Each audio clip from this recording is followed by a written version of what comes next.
In the legal system, we place a great deal of weight on what is called demeanor evidence. That means the ability of a judge or a juror to determine whether, for instance, a witness is telling the truth in whole or in part.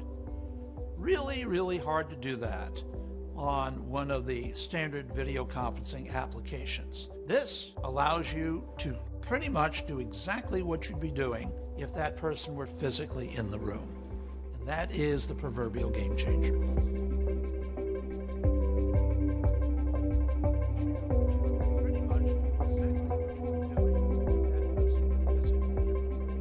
You can also see non-verbal cues and body language. And when something's more real, you trust it. And when you trust it, then all of a sudden the interactive nature of the communication is just at a higher level of engagement.